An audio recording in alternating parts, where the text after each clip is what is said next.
Buongiorno. Buongiorno. Oh, that's so cool.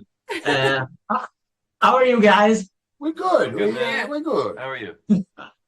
Well, I'm a little bit excited and I'm a little bit nervous because I'm in front of some of the highest official of the ISB, and I don't think you would like what I think of the Empire. So I'll try to appease and flatter you. Great. Flattery really works with me. I love it. So, how does it feel to uh, have become a part and a brilliant one of the Star Wars mythology? Mm, when did you realize you are now such a big part of what Star Wars is? I think the first junket we did, Kyle and I did it together, and we hadn't seen the show. Yeah. And we had this series of amazing interviews where everyone looked so happy with the show. Yeah. And we were like, oh my God, this seems Check like, in with one another. yeah, Like, is this, good? I think this is good. And then when I watched it, I thought, oh my God, I felt, I really understood then what a privilege it is. And I don't say that in a way of, I'm just so privileged to be here and part of this thing. It's genuinely to be in a show like this with people I admire so much, in a kind of a thing that has existed for so long, like where a grandfather and a grandson could talk to each other about this thing. That doesn't happen in any other thing, you know, like somebody who saw the original can talk to somebody who's just started watching it. I feel like I'm part of something really special with some really great people. So I'm thrilled. Yeah. Delight. That's what happened with me. My father saw the first season of Andor and he exploded with joy. He told me that's the first Star Wars product that really resembled the feeling of the original. Wow. That's amazing. Thanks for that. What's the secret? Us. Tony Gilroy. Yeah, it's Tony. Really good answer. There's a couple of secrets. I think you have to get the look right. You have to be faithful to what 1979 sets, the electronica stuff that they had. Yeah, I think that was the great secret in Rogue One, that they were slavishly attention to detail. And then you have to come up with storylines that resonate but resonate now. But Andor does it par excellence because it's so adult, so shocking, so, you know. He's so chic. And the costumes are really something. Yeah. In my opinion, there's another reason. The original Star Wars talked about reality, about what was happening back there through the sci-fi. And that's what Andor is doing right now. I don't know when you filmed the second season, but how do you feel today watching what's happening worldwide in parallel to what happened during the second season of Andor? Well, when we filmed this and when Tony and Dan and everyone wrote it, it was before now. But I have realized throughout my history in theater of working on really great writing is timeless.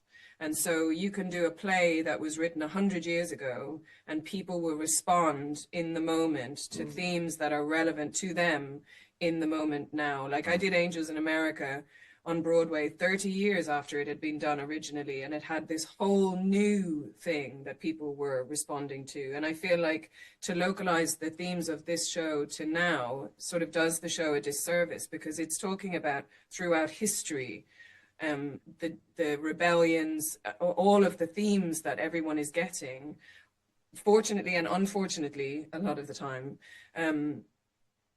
Yet things haven't changed much, have they?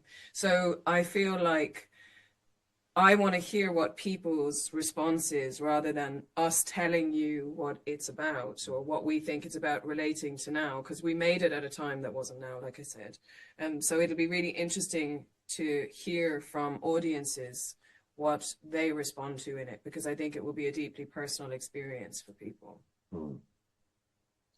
I had goosebumps more than once. I can't spoil anything, I know, but during a particular speech, I really was moved. That Yes, was an yeah, intense experience. Yeah, it's remarkable. It's Yeah. like, whoa. And that's what we want, you know, you Yeah. want to be part of something that's engaging people on a level that's like, it's not an intellectual thing. Your body has a response to these That things. when Yeah. you get the goosebumps, Amazing. that's the magic. That's the best thing that can happen as an audience Yeah, for us. for us. We're delighted when that happens. And since you talk about bodies, there's an aspect of the villains in Star Wars that I love, and it's the body language. They're also austere, they're formal, they're solemn. How much you had to work on your body language to play this solemn and austere character? Well, Ben Karen just told me in the first episode when I got the gun and the coat and the collar and the thing, I was moving my hands around a lot, and he brought me to the monitor to have a look, and he was like, it's a bit swishy.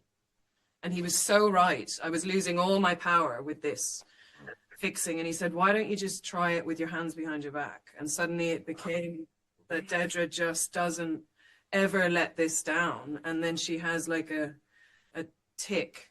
So it's just that. And I think we had that in the dinner, getting ready for the dinner party scene, where they're both like going through all of this up here, but you just can't. So I had help from, I'm used to having to do like big movements because I'm on stage, but I think distilling it all down into something very, very cold and still was key. And we have a real advantage too. We can watch A New Hope, right? Star Wars film #1, and go, oh, okay. And they are, you know, these old, very venerable kind of, you know, English actors that are going like, I am, you know, you know, they have a lot of authority. Yeah, You know? yeah. And you can ape that a bit and play around with it. And Yeah. the power of like an eyebrow raise. Mm. Yeah, and the costumes, right? I mean, They like, do a lot. Michael Wilkinson's costumes, especially for Cyril, were just so Yeah. tailored to within an inch of their life that I didn't have You couldn't move. any could you? other option. Yeah. But I could have said something. But I thought, oh no, this is really interesting.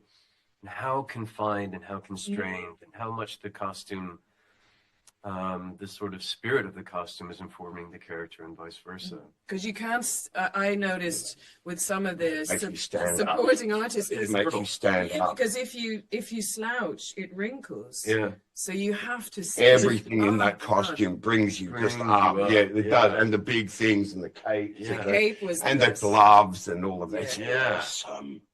His cape work was really something.